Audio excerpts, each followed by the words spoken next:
We're on. You're on live? Welcome to Hoyt's Bowhunting Whitetails. Interestingly enough, we are actually at the Hoyt plant in Salt Lake City, Utah.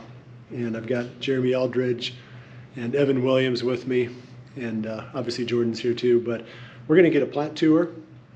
And we'll bring that midweek on a setup show to go with that series.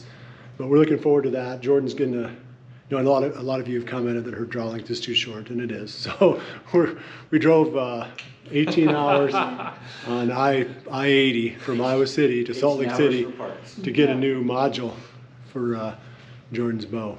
No, it's not quite that bad, but no, we're excited to be here, and we're going to get a quick tour, and we'll bring that to you, like I said, later in the week. But this week we're going to talk about risk versus reward as it relates to stand locations and how you hunt a property and the strategy, the overall strategy going into a season. How do you balance the quality of the spots that you hunt with the impact that you have on the area and on your chances for success? So hopefully you enjoy that. And we're going to run south. We're going to go down towards Zion Park and make a little loop out of this. So we'll bring you some of that at the end of the episode. And we'll check back with you then. The reason that we're clear out here by the road and not deeper in, it's actually really cool in there. I've walked through there before looking for shed antlers and just scouting. It's a ridge, it's a bedding ridge, real thick. There were deer beds in there, that's why I know it's a bedding ridge, but I don't want to go in there now because it's one of the few places on this whole property where the deer would actually be living. And maybe on a morning hunt during the rut, you would risk that, but the rest of the year, you just put too much pressure on a tract this size by going into spots like that. And again, if you haven't noticed it, the theme of my discussion this week is all about managing risk versus reward, the impact that you have when you hunt the best spots versus those ones on the fringe, those marginal spots. Sometimes you can hunt those fringe marginal spots every single day of the season and not burn out an area. And then you hunt the best spots and you run the risk of burning it out really quick. Because the more deer that you encounter, if you're not really set up well, the more deer you educate. So that's why those really, really good looking spots aren't always the best ones to hunt. Because you may see a lot of deer on your first hunt, but you may also educate a bunch of them. And that's what would happen, I think, if we went into there. Hoyt's Bowhunting Whitetails is brought to you by Redneck Blinds, Day 6 Arrows, Code of Silence Apparel, Fuse Accessories, and Hoyt. So back on the topic of risk versus reward, you said that the more you go into a spot, the more you risk educating the deer. Is that true for the off season too? If you were to be hanging trail cameras or scouting or something like that, or is it not as important? Is it more just during the season? During the off season, the deer have time to recover from that. They also know the difference between non-threatening human activity and then the stuff that we do during the season. Because this type of activity where they find somebody in their bedroom, that's kind of weird, but if they have people walking around, it's sort of like, I have a really cool analogy for that, and we're going to wear people out with the length of our discussion here, but let's say that you have a house on a busy street and there's cars going by all the time, no big deal, you don't think anything of it. Quite a few people on the sidewalk, you kind of keep an eye on them, but that's not a big deal either. And you get somebody that walks across your yard and you're like, oh, I don't know if I quite like that. But then you come home from work and you find muddy footprints in your living room, and somebody went into your refrigerator and cracked open a can of beer and sat down and watched TV and ate peanuts in your favorite chair. That's not good. No. Or you're going to call the police, or you're going to move. You're getting out of Dodge because you don't want to live there if people are coming in and out of your house. So the deer kind of have that same sort of a reaction to human presence. There's places where our coming and going is non-threatening and normal. And then there's places where it's kind of like, ooh, I don't know if I really like that, but I'm not going to move. But then there's places where they find signs that you've been there and they're gone. So you just got to think in those terms. There's levels of what they will tolerate before they finally change their behavior. And as bow hunters, we need deer moving naturally.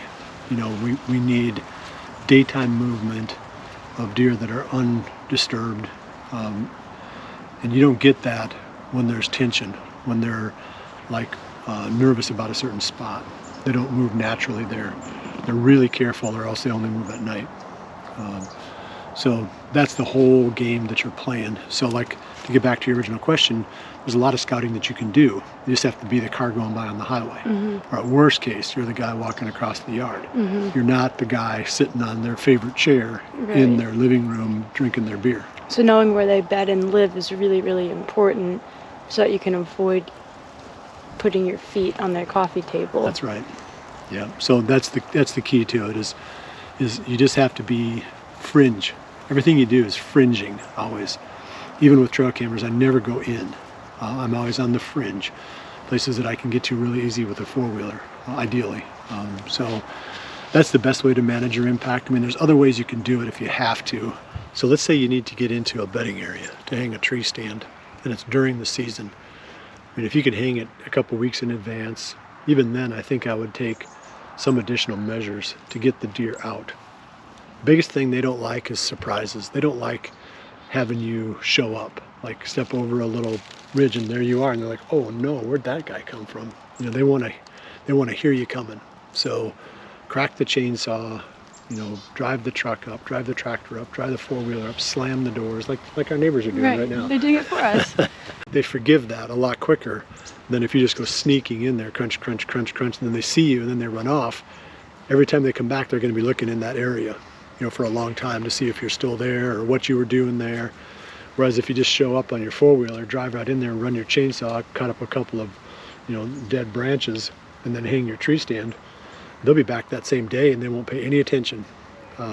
It's really interesting to see, you know, how they react and you know, how you have to almost go to the opposite extreme to get away with more. If you're going in there a few months in advance, it doesn't matter. But if you're going in there a couple of weeks in advance, then you need to be making a bunch of noise. Now, if you're going in there to hunt that same day, then you've got to try to sneak in. And then you can't be scouting. You got to go straight to the tree, hang it, and hunt it, and you got a decent chance. That's what I did a bunch of last season and got away with it. But it was just me, no cameraman, sneaking into the bluffs, not glass. And it was amazing how many bucks and does I found bedded in advance of you know, me getting there that were completely relaxed. I could just slip around them and then hang my stand while they were 100 yards away bedded and never even looked. So you can sneak past them, but it's really tough to do and it takes a lot of time.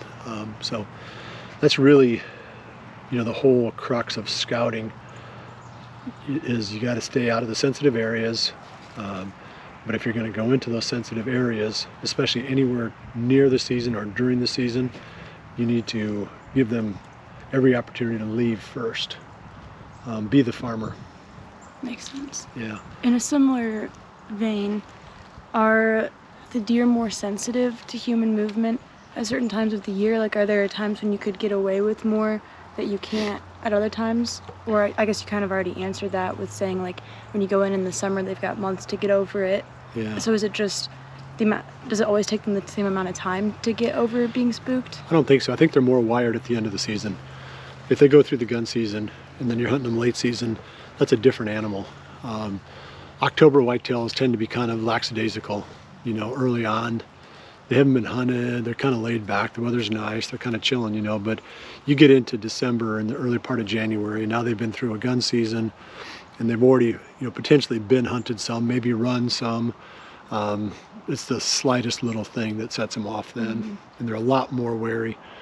And, you know, like I've sat in tree stands before late season, even on our farm that we sold, where there was hardly any gun pressure, just enough from our neighbors, I guess. But you know, you have a little, you want to wipe your nose, you raise your hand up like that, and there's maybe 5 or 10 deer out in that plot. One of them sees it. They see this. You can't even move, you know, that time of the year. Partly it's because there's no leaves left on the trees too, but partly it's because they are super wary and they're just hyper alert. So It seems like on public land or high pressure land, that would be a lot more of a factor to consider too, versus like our private farms and stuff where, like you said, there isn't a lot of pressure, but it seems like that would only be exponentially worse and they'd be jumpier even still on the public land. Yeah, by late season, I wouldn't even want to be on public land personally. I mean, maybe there's people who are really, really good at it, but they get run on public land even more than they get run on private land, and they were already getting more pressure. So, and a lot of times there's not food there either. So there may be bedding in there and moving at night, moving out to food on the ag fields nearby, but that's tough. Gosh, even as tough as our farm has been to hunt this year, it's just a lot better than hunting public land. So the people that consistently kill big deer on public land, or even any kind of decent deer at all, that's a pretty special accomplishment. Again, the whole conversation is managing risk versus reward, impact, human impact, and how it affects deer behavior.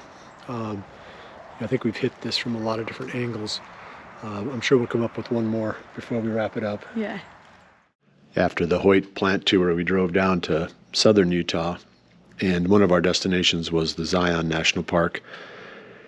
And being almost the middle of December, there was very few other visitors to the park. So we drove right through from one end to the other and went to the upper parking lot. There weren't any traffic jams. All the parking spots or parking lots had spots. It was pretty nice, really. I mean, I would say if you're going to national parks, the off season is definitely the time to go. But we did check out the highlights, the normal places the tourists go. But we're going to go back again tomorrow and go up into what they call the Narrows. I think it's the North Fork of the Virgin River, comes right out of this gorge, very narrow little canyon at the upper end. And you have to have chest waders because it's over knee high, because you have to wade up the river itself.